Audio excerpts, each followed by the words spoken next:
Now, working on the high street shouldn't really be considered a dangerous thing to do, but incidents of verbal and physical abuse towards shop workers are on the rise. Some are now dealing with this on a regular basis, and it's pushing people to breaking point. I went to speak to some of those victims and find out more about what's being done to keep them safe.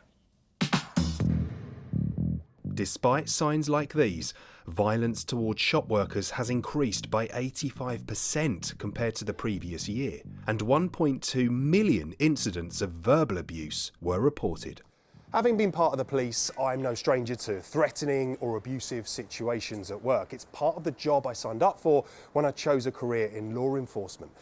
But fearing for your safety at work isn't normal in most professions, and for retail staff, it is certainly becoming much more of an issue. As Michelle Whitehead from Wolverhampton knows all too well. She's worked in retail for 20 years, but over the last 5, she's experienced a rise in abusive customers. Been pushed, I suppose that's the simplest one, spat at. I had a cabbage thrown at me, I've had baskets thrown at me. We had an incident with a machete as well. That's absolutely horrific. Has it ever made you think, do you know what, I don't know if this is the career for me anymore? I've sat in the car outside work and I've thought, do I go in today? What am I going to be faced with today? Am I going to go home with a mark on me? Am I going to go home with stitches? Am I going to sit in the back crying with a colleague? I don't deserve to feel like that. I love my job, and that's just, it's not nice. This must be incredibly emotionally draining for you and your colleagues who go through this every day. It is. I mean, we've got a good little team and we do support each other, but there's only so much talking you can do, and I can't see it getting better at the moment. I hope it does, and I hope things change for us. I often think that if I was in the street and someone came up to me with a machete or a garden shear, I could phone the police and something would be done. But I think because I'm in a shop and I've got a name badge on with a company on, that doesn't matter. Because I'm in a shop, I'm still a human being, and whether I'm at work or in the street, I don't deserve any of that. Michelle's not alone. Nearly 2/3 of shop workers say they feel stressed and anxious going into work, with 39% saying they've considered quitting their jobs or leaving the retail industry altogether. That's why last year, nearly 1/3 of all retail staff received training on how to deal with abuse at work. One supplier is the Retail Trust, and Andrea Woodside is the charity's training lead. One of the things you'll be delivering as part of your training today is the DARE model. Can you explain what that is? So DARE is essentially 4 steps, really simple. It starts with debriefing. The idea that it's better out than in is absolutely true. The A is for activity. Just leave for a couple of minutes, just even 2 or 3 minutes away from the eye of the storm can be massively helpful emotionally and psychologically. Yeah, I can see that being really beneficial. What about the R? The R is for recovery. You can't leave the shop floor for 2 hours and recover. So what we encourage everybody working in retail to do is to come up with a personal mantra. I know one woman who will just say to herself, that was then, this is now, I'm safe, and I have no reason to believe that it's going to happen again. And finally, the E? E is for engage. I mean, work is incredibly vital for all of us, and people working in retail especially love what they do.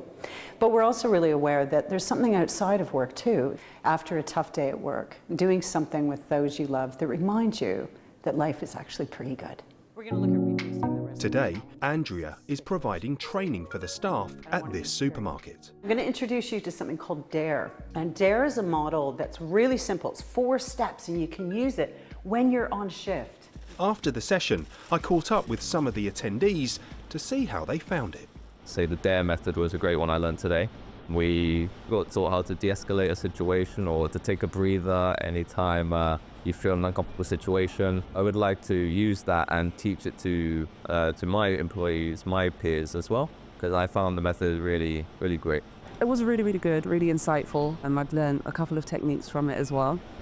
If I have any customers that I see that are going to be abusive, I can do breathing exercises. Okay. As well. Training and tolerance is all well and good, but Tom Holder from the British Retail Consortium thinks legislation is required to quell the 1,300 daily incidents of violence and abuse. Only 8% of incidents of violence and abuse end in a prosecution, and that's simply too low.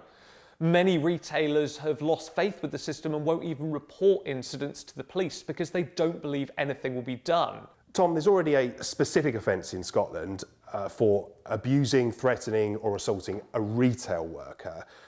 Would you like to see that brought in elsewhere? Well, that is exactly what the government has said it intends to do.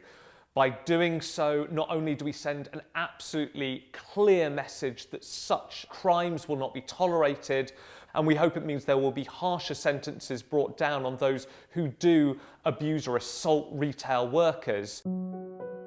No date has been given yet for when the Crime and Policing Bill will be introduced to Parliament. So in the meantime, we the public also have a part to play. 68% of shoppers admitted to getting annoyed with shop workers, delivery drivers or someone working in customer services, and the Retail Trust think that's not on. The Respect Retail campaign is really designed to support people working in our sector, to remind the shopping public that actually you might be having a bad day and that's okay, but taking it out on somebody who's simply there to help you isn't okay. Ultimately, being respectful to retail staff benefits everyone in the long term.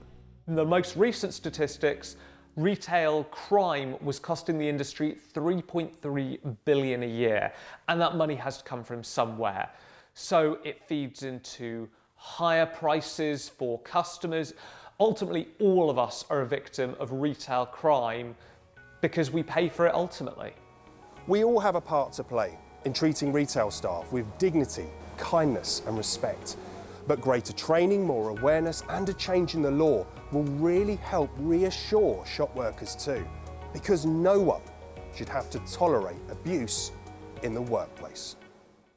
It's just awful, isn't it, when people are just going to work and hearing those stories from Michelle, from Ricky and Toya there. It's just absolutely horrific. And some of you got in touch actually about this. Douglas has written in and said, I was a store manager for a supermarket and finally resigned because of the violence towards me and the staff. That's unbelievable, isn't it? And Michael says, I've been working at a major supermarket for 3.5 years now, and I've been both verbally and physically attacked by customers.